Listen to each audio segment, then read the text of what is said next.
is a show that focuses on the person behind the brony. I'm your host, Osaka Jack. Please sit back and relax as we talk to this week's guest brony. Hello everyone, this is Osaka Jack with Into the Spotlight. Today I have someone who has been in my neck of the woods, but is not anymore. Ori Whitedeer, hello. Konnichiwa. How are you today? I'm doing well. How are That's you? good. It is early, but I am approaching functioning level. Not there yet, but I'm getting there. So I briefly mentioned it, but yeah, you have been in my neck of the woods. Yes, I have. I've been to Tokyo, Okayama, a couple other places, Osaka as well. Yay, I highly approve of this. Osaka's a good city. I encourage everybody to come and visit and spend money before the Olympics happen. Eat okonomiyaki. Yes, okonomiyaki is very good. I tend to make the restaurants or I don't care for mayonnaise, so I tend to make them angry by saying only a little mayonnaise. They love to drown it in mayonnaise. And I don't care for that. Also, takoyaki, if you like. Oh, takoyaki. Sabishi-sa. Takoyaki, if anybody doesn't know, it's a ball made of dough that has been grilled, and there's a piece of octopus inside. Good. It is good. I don't care for octopus myself, but yeah, that's good. And I have found that the takoyaki makers are wonderful for making pancakes. I've heard that, and I heard that you can actually take small cupcake makers and pretend they're takoyaki makers for those still in the States. Oh, okay. I suppose that would work. You could, if anybody wants to talk to me and have me buy a takoyaki maker for them and, send me a little bit extra money, this is something I'm willing to do. Just saying, But take you up on that. We'll talk. But if anybody is not familiar with your work, can you describe what is it that you do? So, basically, my bread and butter is traditional colored pencil art. It's what I started doing way back when, and I've continued with it. Mm-hmm. So when I got into ponies, I naturally said, okay, I'll learn to draw this, and I'll do my usual thing. I use Crayola colored pencils, just the basic stuff, and Sharpie ultra thin pens to do the ink work. Scan it in, crop it up, and up it goes to DA. Oh, nice. So your stuff is actually done on paper, not digital. No, I actually do have a degree in digital art, but to me that's very labor intensive, where just drawing it out, coloring it in, it's more relaxing for me. Sure. It's more hobby-esque than a job, per se. Mm-hmm. I don't know if you used them when you were here, but Koopy? Oh, is that the stuff that's like, you will have a gorgeous experience. You will dream of sandy beaches as you write with our implements. No, they're crayons, but they're shaped like pencils, and they're incredibly smooth at coloring. I have not encountered those. I was just enamored with the stationery, as I just meant. Well, yeah, the stationery's good. I admit this, but no, Koopy are some of the best crayons I've ever found, and I am so happy that my career is one where I can compare crayons. Awesome. But if I ever get the inclination to draw, that's what I use, are the Koopy crayons. They're really nice. You don't need the high dollar stuff, really. I mean, you can. There's nothing wrong with like Prismacolor or anything like that. But if you don't want to break your piggy bank, Crayolas, you just got to learn how to use them. Yeah, very true. Very true. Do you happen to recall what was one of the first pony pieces of art you made? I'm trying to think back. I was probably an OC, but like the first like Pony, I think, might have actually been Fluttershy. I approve of this. It's her aesthetic lends itself well to my art style because I like to do curvy lines, and she's nothing but curvy lines. So. Very true. Whereas as Twilight took me a little longer to do because her hair is a little odd, but Yes, yes. but I guess as time wore on, I found that I prefer actually drawing the princesses that body type Okay. because it's longer, it's thinner, it looks more elegant, and I gravitated more towards like the Queen Chrysalis and Nuts United and Princess Luna and Celestia and Cadence. Sure, sure. Have you considered drawing any of the ponies in the princess body style, just not alicorny? I have. I do tend to drift more towards the, I guess, super aesthetic or super, I guess you like Art Nouveau almost, is Okay. sort of stylized. So like I probably wouldn't do Applejack in that style. I just don't. Yeah, that would look very odd. That would be quite odd, or Rainbow Dash really. But like some of the other ponies, like I could probably see Twilight in that style. I could obviously see Fluttershy in that style. Sure. Pinky even, and her bounciness could do well in that style. So, right. I try to go for accuracy when I can, so I don't go out of my way to draw the ponies much different than the style or the proportions that they're in. Sure, sure. I can see that. Which one do you consider to be the most challenging to draw? Oh, the ones that took me the longest to get decent, not even well, decent, were Rainbow Dash and Twilight Sparkle. It's the hair on both of them. Ah, right. I see. So, Rainbow was actually easier because once I figured out I don't need to ink in her hair, I could just use the colored pencils. Yes, very true. And use contrast. Hooray, contrast. But Twilight's is just her hairstyle. It threw me for a loop at first. So. Sure. Though one of the one of the more recent ones that I do like that has been done rainbow is the Hatsune Dashu. Yes, I am a fan of crossovers, especially when I know what they're crossing over. Sure. And I'm a big Vocaloid fan, and so I thought, hey, I'm gonna mash up the most popular Vocaloid with arguably the most popular My Little Pony character, and I started doing a whole series after her because I'm like, how can I mash these up, another way? And like, which pony style would really lend itself well to the Vocaloid style? So that's an easy question right there. So that led to the Teto Pie. Yes, it led to Tato Pie, and what else do I have? Oh, and Wonderbolt's Magnet as well. Okay. And of course, I did some OCs as as a mashup. But I will reveal the next one that is about half colored, and that is going to be Luca Shy. Oh my! Okay, all right. So that'll be coming. Interesting. It's Flutter, Flutter, Yay, Fever is what it will be called. The names. A lot of people ignore the names, and that's about standards. Yeah. So, if y'all don't know what Vocaloids are, go look them up. They can be fun. They might not be your cup of tea, but they're fun for me. So. They are fun. It's, yeah. I'm just going to say that. They're fun, and just don't take them seriously. No, don't. Best pony talk right there. You don't want to go there. Yes. Yeah, I suppose that could apply to most fandoms. Just don't take it seriously. Have fun, and yeah, that's it. Yeah. Well, I have to mention real fast some of the ones that you've done. Very Japanese-styled ponies. Hi.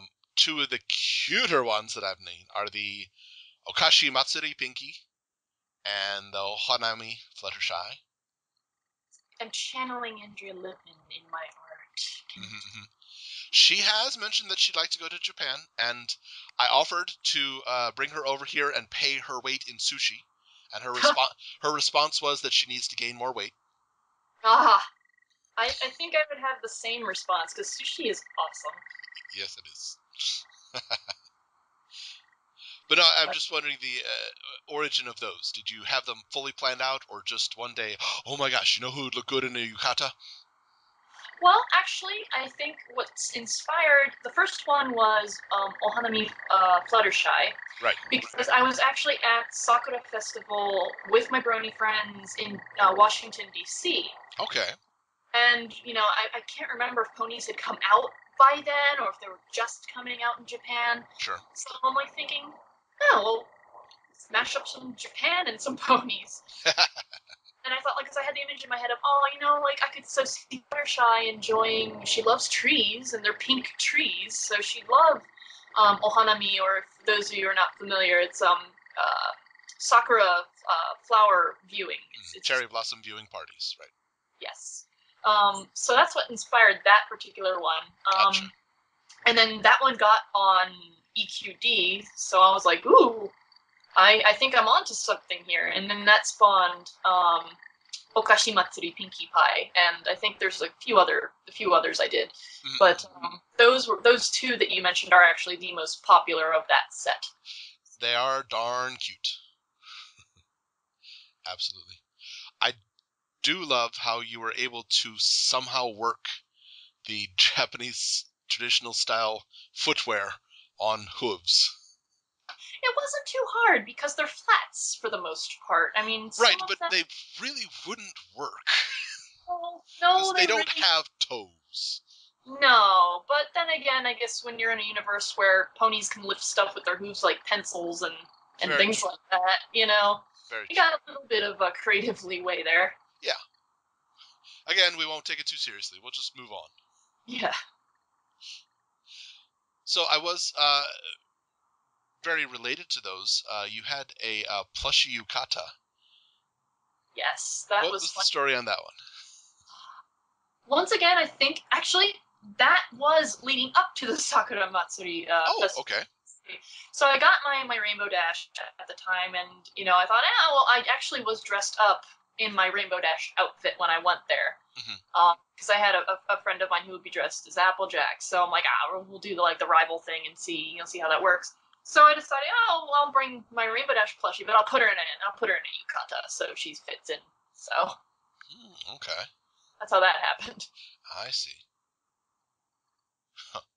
And I noticed on there that you hinted that you would be able to do those for other plushies. I would. Just don't ask for the life-size plushies, please. Sorry, life-size Cadence does not need to become an Ohime-sama. She doesn't need it. But yeah, I can do small scale clothing and stuff like that for plushies. Okay, all right. Well, I guess that's a good segue into it. Some of the more recent items that you've done have been sewed. Well, actually, you know what? Let's go back. Something far earlier was the Midnight Moon Fairy Purse. Yes, that I made out of scrap fabric from the Luna that I had made about this time last year. And I used that for Renaissance Fair in like a little pouch. I see. Okay. And that one appears to be at least pony themed, if not specific pony. Yeah, it may or may not be related to a certain princess of the night,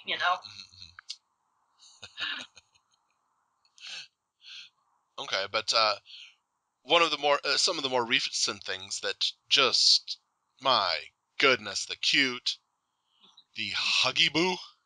Yes, the Huggy Boos. So the story behind those is I went to BronyCon. I was a vendor there. When I first got into My Little Pony, before I perfected, I'll not sound haughty for a moment. While I was working on my drawing, Sure. I had seen a Rainbow Dash plushie, sell on eBay for over $2,000, and I thought to myself, I can learn to make plushies. So, so I made some, or attempted to make some like show accurate plushies. Like I think there's a Cadence and there's a there on the DA. Yes. But I made those entirely by hand. So I'm like, yeah, I'm not doing this again. No. Not when you've got like White Dove Creations and others who just do these like just ridiculously good, show accurate, high quality stuff. So I'm like, all right. what can I do to make affordable stuffed animals for both my poor hands and for consumers? Mm-hmm. And I thought, okay, well, I'm not going to do show accurate as well as these other guys. I got to think of something different. I gotta, gotta be innovative. Um, so I thought, well, maybe not show accurate, but just cute. What do people like to do with stuffed animals? They like to hug them. Very true. So design them. I made them very simplistic, very easy to make. I can actually make one of those, a smaller one, in about a day. Okay. And all they want is to hug you. That's it. Okay. So I have to admit, the first thing that came to my mind when I saw them, of course, the idea of hugging came up, but also I thought of one of those inflatable bopper things that every time you punch it, it falls down and then gets back up because it's got sand on the bottom. see, they don't, they're filled with regular stuffing. And I think a few other people said that they're like, oh man, you should put some beans in the bottom of those or something and make them like beanie babies or something.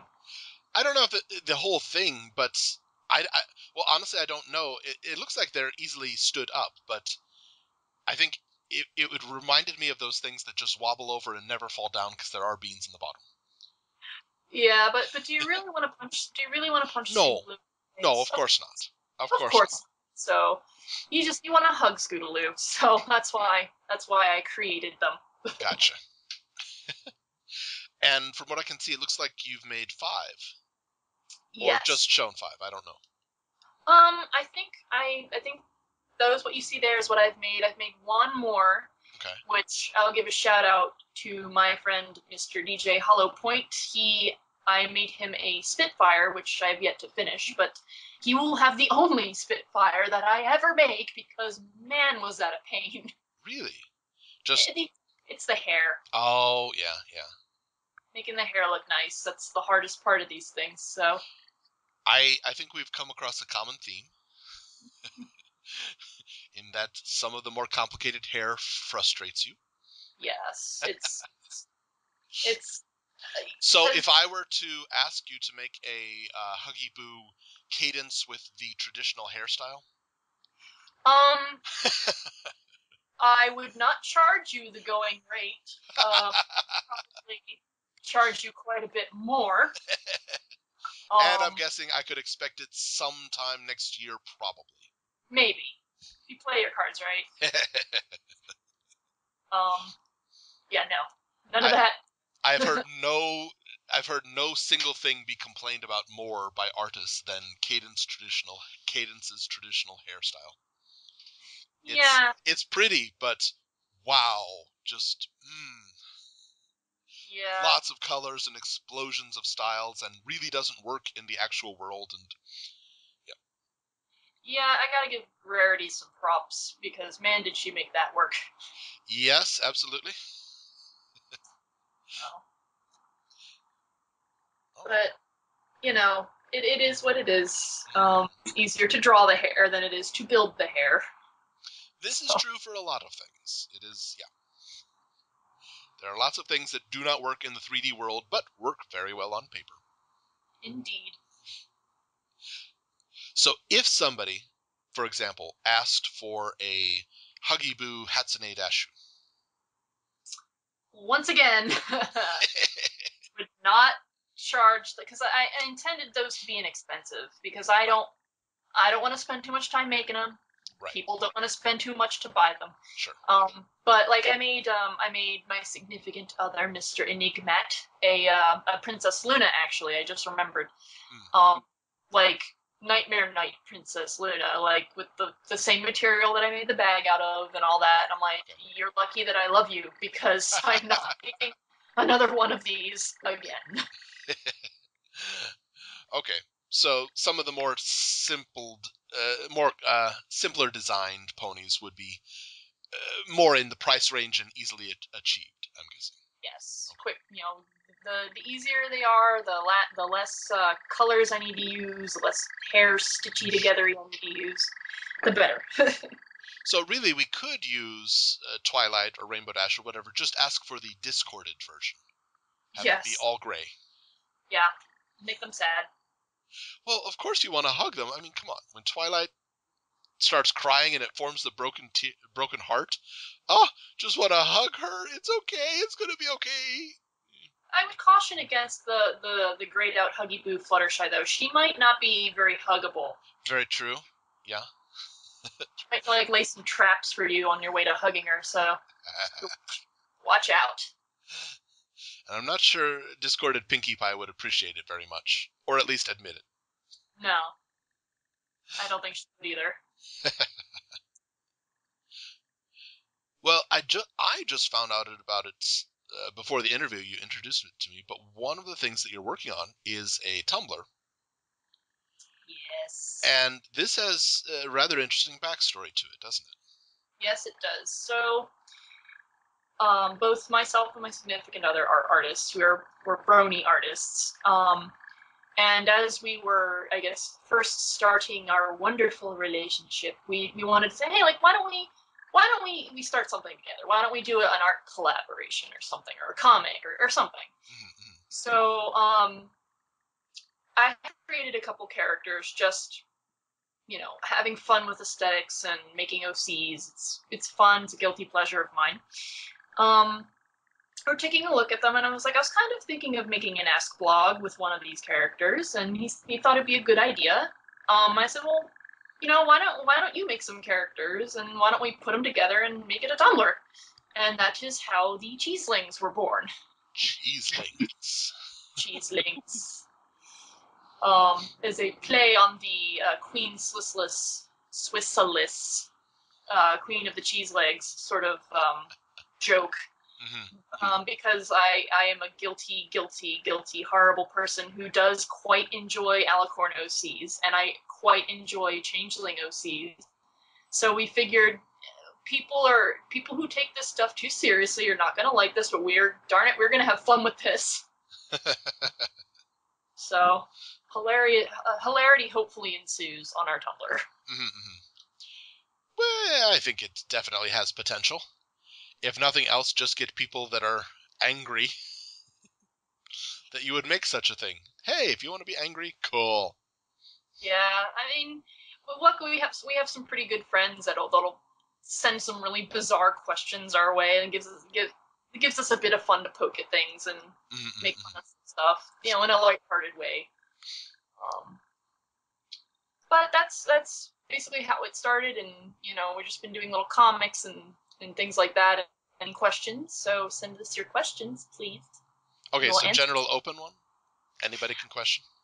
Anybody can question. It is anonymous questioning is turned on. I would just say we don't support anything unsavory, so okay. please keep your questions PG, and we will hopefully get around. Well, to be honest, you know what? Probably, I'm going to guess, ask whatever question you want, just not all of them are going to be answered, especially ones that are crossing the line. Exactly, and I mean, we poke fun at things, but it's all in good fun, and sure. Hopefully, you do the idea of, would I want my mom to see this? Yes or no? And if you can answer, yeah, mom can see this, well then, send it on over. Okay.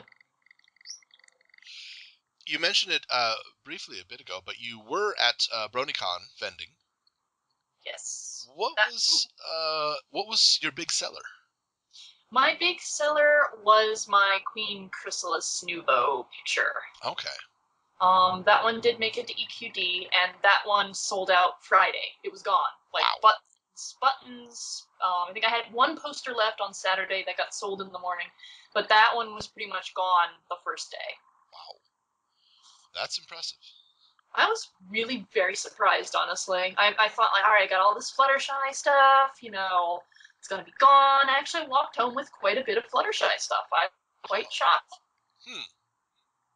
Well, I honestly don't know, but I can guess from being at Everfree Northwest that every vendor has a lot of Fluttershy stuff, which I would argue that Fluttershy is one of the bigger sellers, but since everybody has a lot of her, it's very easy for people to have too much.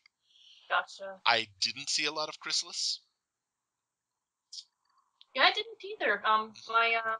my significant other and I were both vending. I was dressed up as Chrysalis, and Ah, that was fun.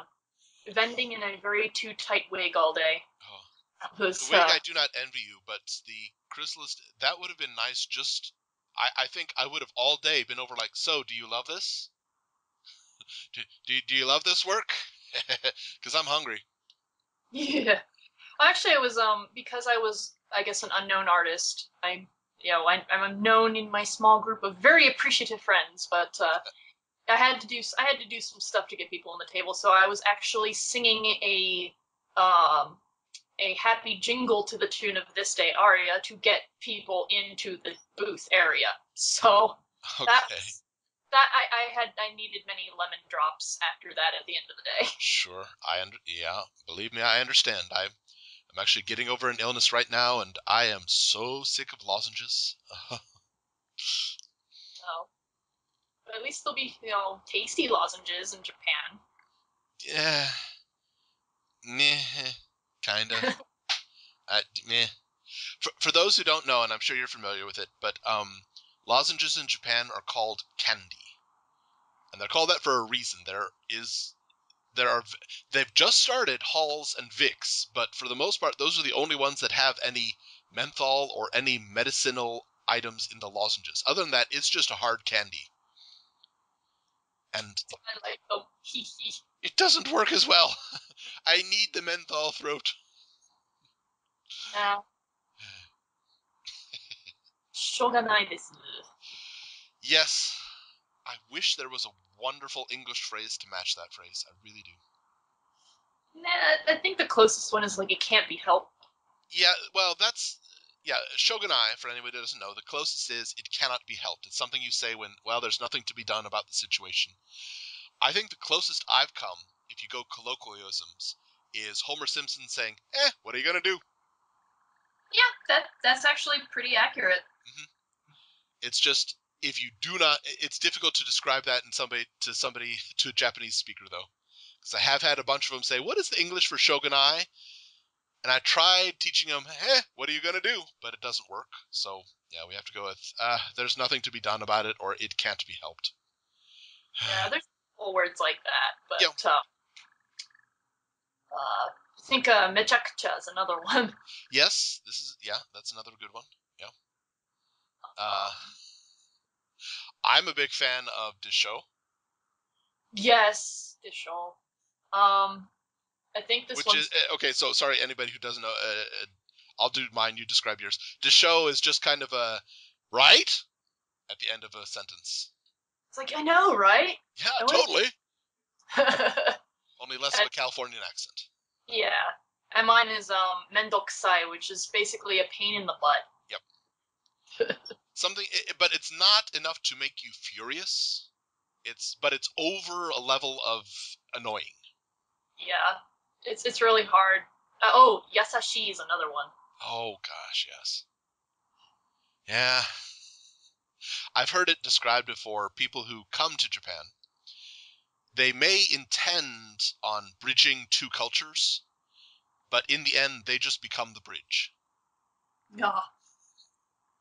Not part of either culture, but kind of able to interact with both sides.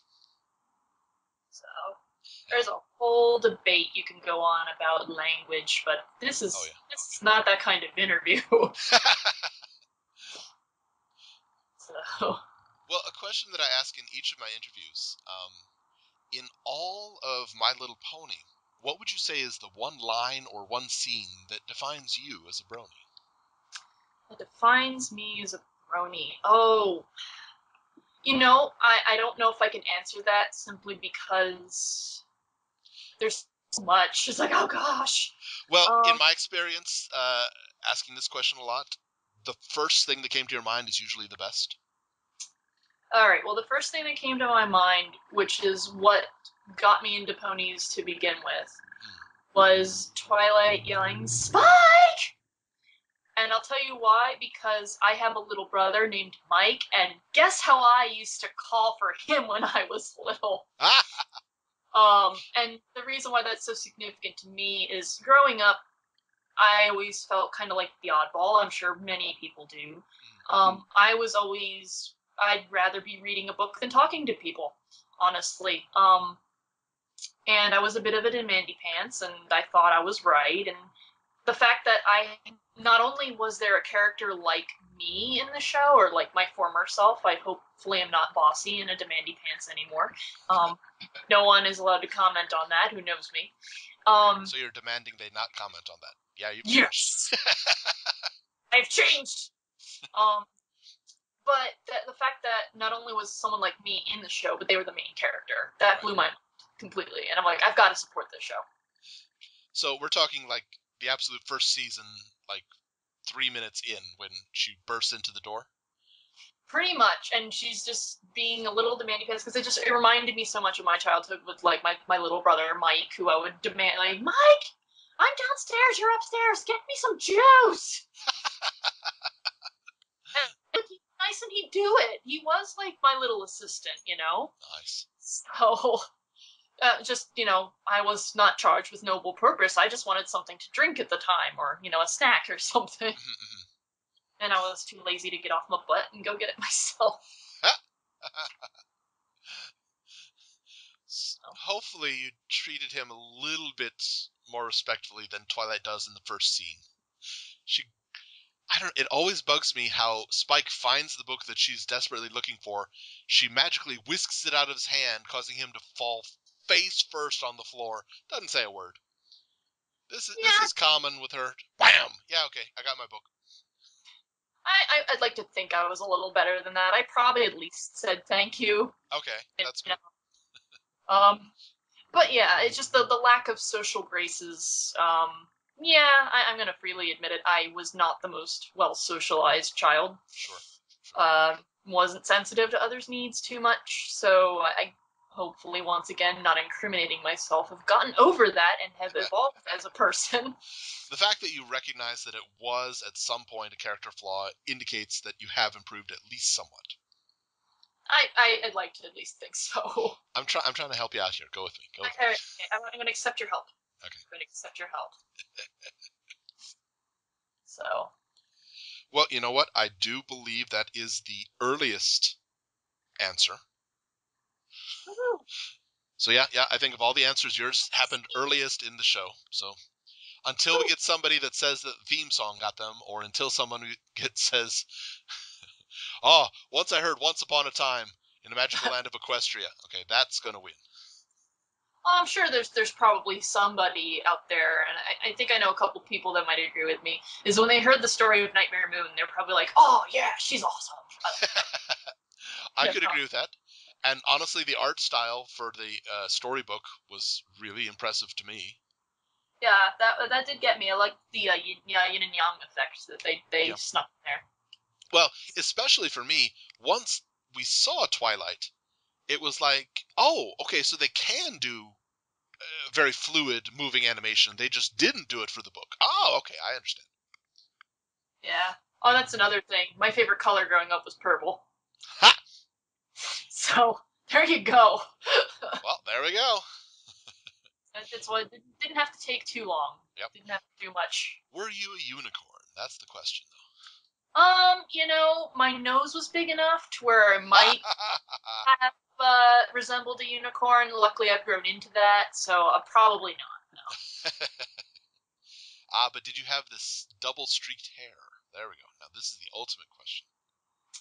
I have highlights, but I do not have double-streaked hair now. Okay, all right. Well, are there any projects that are coming up that you'd like to plug while you're here? Oh, any projects I'd like to plug? Well, I'm continuing on with the Kimono Ponies. I'm continuing on with the Vocaloid Ponies. Cheeselings. I'm going to keep doing that. I think I've covered everything.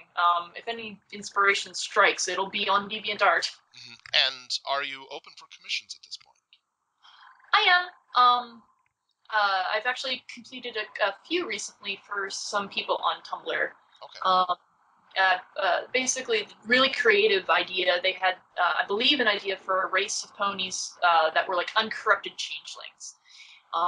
So I'll plug them. They're called Gamer Gates. and I got a few commissions from that, and they were actually pretty fun because it's a you can be pretty creative with that. Sure. In that it doesn't have to be any certain way. It's a fairy-like pony. So honestly, if I had to choose a name for that, I would just call them mockingbirds. I think they described it as like a cross between an uncorrupted they would think an uncorrupted changeling would look like, and like a breezy from G3, just much larger. Okay. Well, just my thinking is, I absolutely, I miss songbirds so much. I love Japan, but man, there are not many songbirds here unless you go into the mountains. And in our area, there used to be mockingbirds everywhere, who would never have their own song, but would take from everybody else's, and they would make it so beautiful. Aw. Well, you'll have some karasu to hang out with. Yeah, this is true. And they are intelligent enough to recognize. If anybody doubts the intelligence of crows, I promise you that crows in my neighborhood recognize me. And they don't fear me, but they know to stay away from the trash that I'm walking by, because I will, make a noise at them. So they anticipate me. You should befriend 2 of them, and then you can become Sailor Mars. Honestly, if I had more space on my balcony than the 1.5 that I've got, I might do that. Awesome. But as is, I need that balcony to dry my laundry, and befriending crows, I think, would make it very difficult to put laundry out there. They'd make it better. They'd give you presents. Yeah, I teach kids. True. Well, everybody, today we have been speaking with Ori Whitedeer. Be sure to follow her on DeviantArt, the Cheeselings Tumblr, and Twitter as well, correct? Yes, I am on Twitter. I am at DarkArtsy. Okay. And Twitter. YouTube? I have a YouTube. I don't Really? put anything on it Oh, okay. because the only thing I was going to use it for was making Vocaloid Mega Mixes to send to people who've never heard of it. So I've got one video, and it's got like 3 thumbs down and like 1 thumb up, and I'm like all like Hazagashi over it. Okay, I understand. So I'm gonna let that one slide away into obscurity. Oh. Well, thank you so much for coming by and speaking with us today. Oh, no problem. Thanks for having me. Everyone, this has been Osaka Jack with Into the Spotlight on Everfree Network. We will catch you next time. じゃあまたね